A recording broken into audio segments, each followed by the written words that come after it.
Okay, so what's the persona you want me to have? I don't. Look, okay, so see, you should have a concept like Lee Yongjin does on his hookies, right? Okay. Yeah, you should have like but it should be like workout theme, like a mustache with like, but a barbell, like your tattoo. Like it'd be like a barbell, because he does this thing, right? And then he goes like toku toku, right? Oh my goodness, no, I Right? cannot do No, that. but it's got to be powerlifting theme, so you got to say choku choku. Okay. Hello, my name is Keenan. Wait, let me... Okay, so we have Keenan here today. We're interviewing Keenan. He won last place in the minus 110 kilo for USAPL Summer, Korea Summer.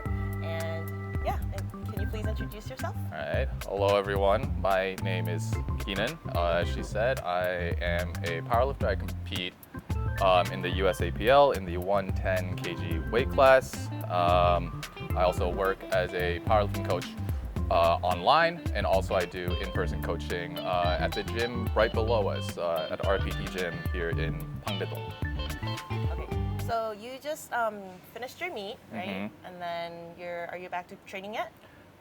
Okay, so I've been I was dealing with a few injuries before the meet, so I wanted to make sure that I work through those and try to get healthy, because I've actually been self-coaching myself for around 2 years now, but I'm gonna get back on program with my former coach, Joe Stanek of Game Day Barbell.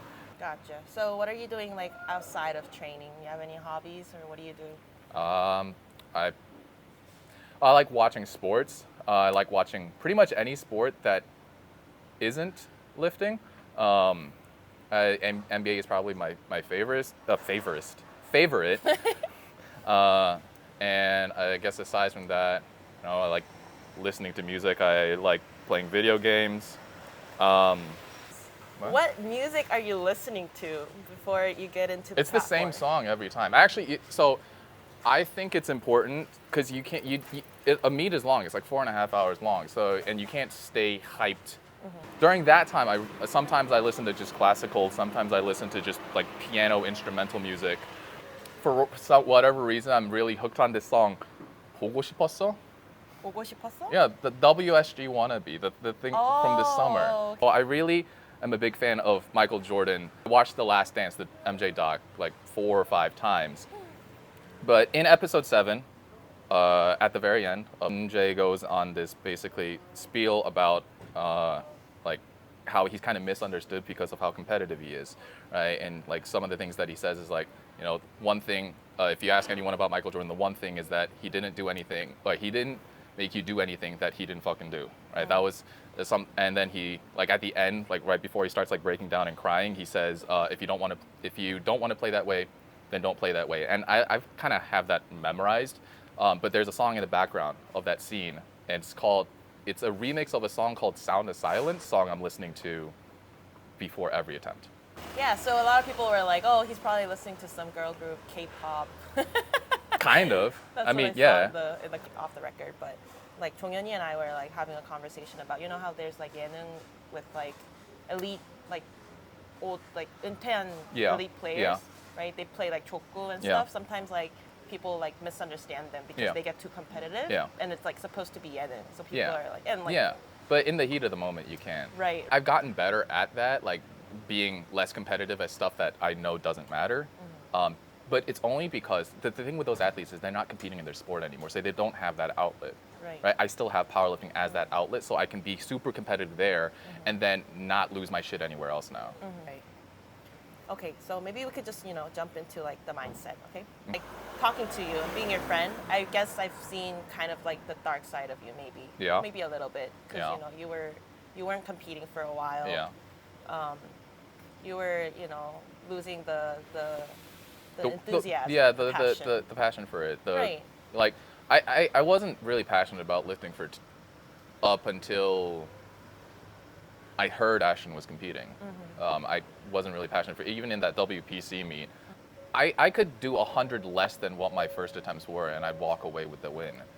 The loss of passion doesn't affect my training though, like, because training at this point is just something that I feel like is just a part of my day, like brushing your teeth or like taking a shower, because Dan was able to put this together. So now I have an outlet to actually compete against the best that the world has to offer. And in my weight class, it's Ashton and Bob, and I can't, honestly, win or lose, I can't wait to go. Yeah, he was saying the same thing at his interview, that when it's harder to get the win, yeah, it's more worth it. It's losing sucks, but losing to someone who you feel deserved that with a better mindset than just crushing the competition. 오후저 스쿼트 마지막 경기. 와. 가볍습니다. 자, 아직까지 뽑는 거 지금 굉장히 좋아 보여요, 지금. 스쿼트를 올렸고요. 루스카가 은하.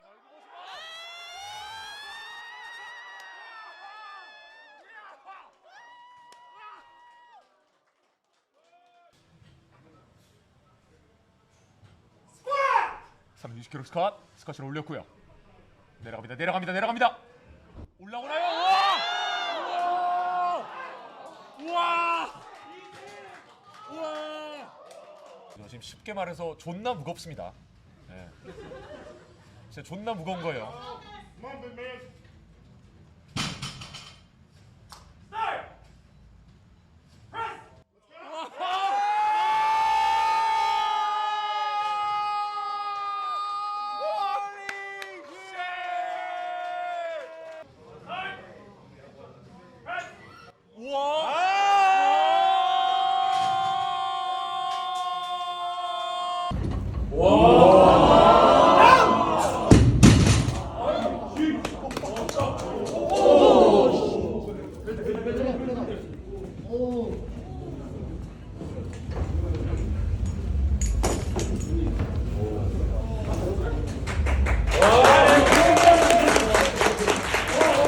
Had Ashton not collapsed, because his 370 moved fast, so I was like, all right, I might have to bump mine up to 375, 380. But then he fainted, so I was like, all right, got this in the bag. So then I only went up 10.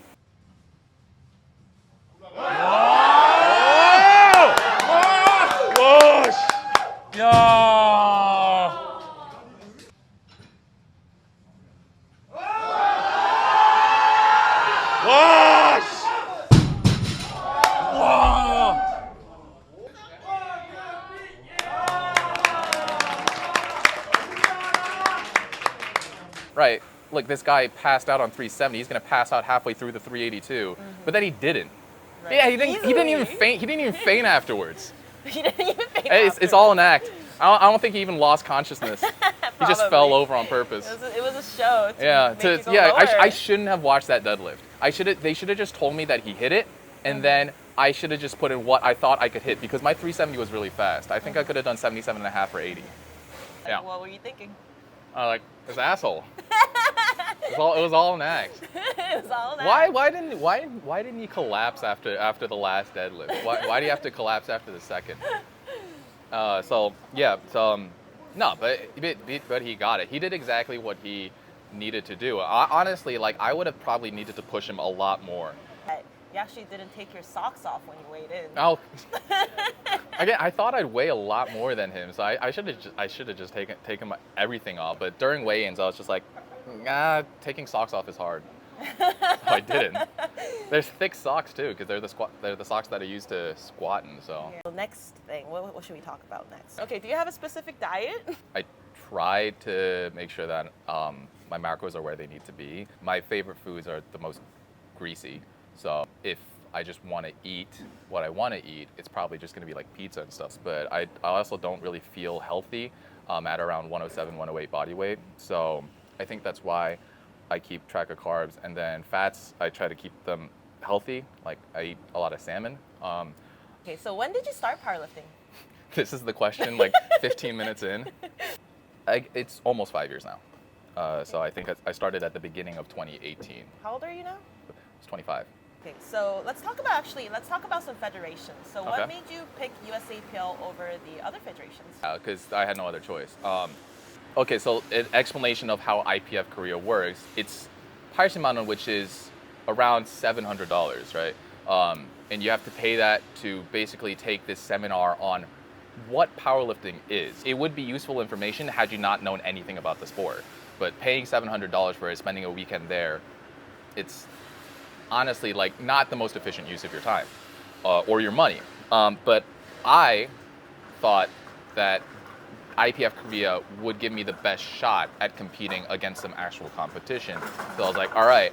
In Worlds. Yeah, and the opportunity to compete in IPF World. Katie and I paid last December. We actually went for a day, and then she posts a story on her Instagram. This is a waste of time and money, and then the dude running it sees that and refunds the both of us. Right?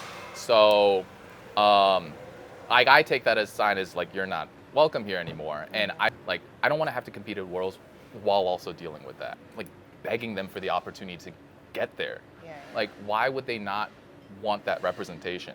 I don't understand it. World level Korean powerlifting. Yeah, I guess just IPF Korea doesn't want me. Okay, so it's not that you didn't choose IPF Korea. No, that was my initial choice. Right. So before USAPL Korea, the only other federation that existed here is the WPC, run by a really great guy.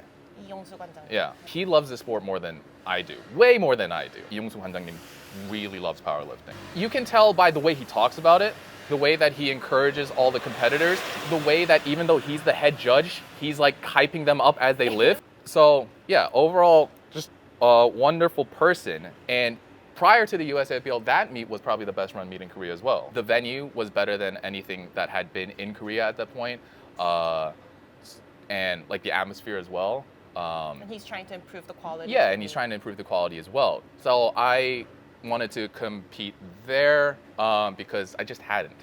The decision to compete at USAPL 3 years ago was that the drug testing. I certainly wasn't going to take PEDs for this. I'm not going to destroy myself with drugs. I already eat enough pizza as it is. That was never an option for me. So I was like, all right, I need to at least compete in an environment where at least there's a sense that it's even.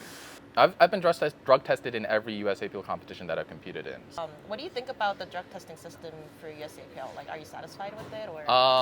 It's better in the US because there are out of meet drug tests, and I think actually there are in Korea. There's going to be one. Oh, there's going to be that. Yeah, and I think that should be the case.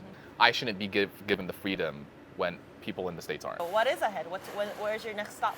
Hong Kong. Hong Kong. Yeah, and I'm going to Hong Kong for their first USAPL meet, and then I looked at the schedule for the Hong Kong meet, and it's the week before. All right, so and what jet lag does to me. So I'm planning to do a competition in the States sometime in the spring for that. Yeah. Yep.